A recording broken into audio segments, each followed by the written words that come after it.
Yo, what's up mga tol? Magandang araw sa ating lahat. Naaalala nyo pa ba ang bike na to mga tol? Eto nga pala yung bike na size 26 na ginawa ko nung nakaraan. Galing pa tong Quezon City. Dinala nga pala ang bike na to dito sa Cycling Culture PH para ipa-upgrade. Size 26 nga pala ang bike na to mga tol. Ang mga ginawa naming upgrade dito, yung dating size 26 na wheelset ay ginawa naming 27.5 yung mga rims at 650B na mga gulong. Akala ko nga nung una hindi uubra ang 650B na gulong sa batalya. Pero nung naikabit ko na, saktong-sakto lang yung clearance at walang sabit. Sinalansan ko nga rin pala yung mga kable nito. At dahil nga hindi naka-hydraulic specific yung frame, naglagay nga pala ako ng mga cable clip adapter para sa hydraulic hose. Binawasan ko nga rin pala yung mga hydraulic hose para mas maganda tingnan. At ang isa pang i-upgrade nga namin sa bike na to ay yung fork. Ang gusto sanang mangyari ng may-ari ay papalitan na ng fork na pang this is specific. Kita nyo naman yung nakakabit na fork mga tol. Size 26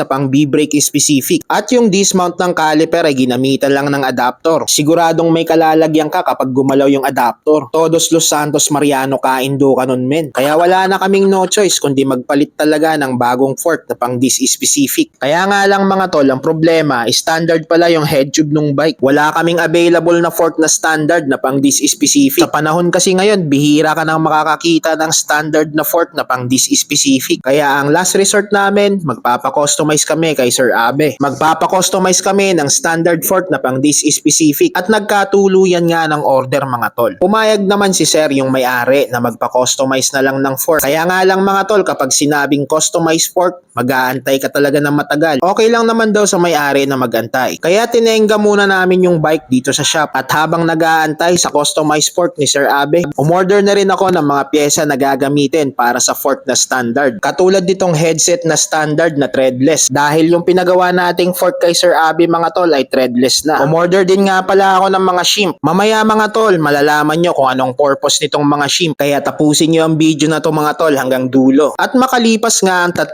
buwan sa wakas, dumating na yung fork na standard na pinakustomize namin kay Sir Abe. Napakalinis at napakasolid ng pagkakagawa mga tol. O tara mga tol, bago matapos ang araw, kamadahin na natin to. At sinalpak ko na nga yung fork at napakahusay. Saktong-sakto rin yung headset na ginamit natin. Ang ganda ng pagkakasalang, lapat na lapat. Kaya nga ikaw alam kung magaling ang tsamba mo, malakas eh. At ngayon, isasalpak na natin yung mga spacer. Ito pa rin yung mga spacer na nakakabit dun sa lumang fork. Para hindi masayang, gagamitin natin ulit. At kung napapansin nyo mga tol, oversize nga pala yung mga spacer. At kapag sinalpak natin yan sa standard na steerer tube, ito yung magiging resulta. Kakalog-kalog yan men. At para mawala yung kalog, dito na ngayon papasok sa eksena yung tinatawag kong shimp. Gagawin nating standard yung diameter ng oversized na spacer. Isasalpak lang natin yan sa loob ng oversized na spacer. At para maging standard na yung diameter at mawala na yung kalog. Syempre, hindi lang ako sa spacer naglagay ng shimp. Naglagay din nga pala ako sa handle post. Pampahapit ng kapit para quality na. Kinabit ko na nga rin pala yung disc caliper. Tignan nyo naman yung dismount mga tol. Sobrang quality ng pagkakatirada ni Sir Abe. Makinis. Magaling ang kamay ko dyan. So ayun, nasalpak na nga natin yung fork na standard mga tol. Hindi ko pa nga pala pinuputulan yung steerer tube nito gawa ng inaantay ko pa nga pala yung may-ari, si Sir Rapi. Baka kasi magdagdag pa ng spacer si Sir Rapi kaya hindi ko pa pinuputulan. Syempre, shoutouts na rin kay Sir Rapi Ebareta dahil pinagkatiwala niya sa amin ang bike niya. Maraming salamat sir and ride safe po palagi.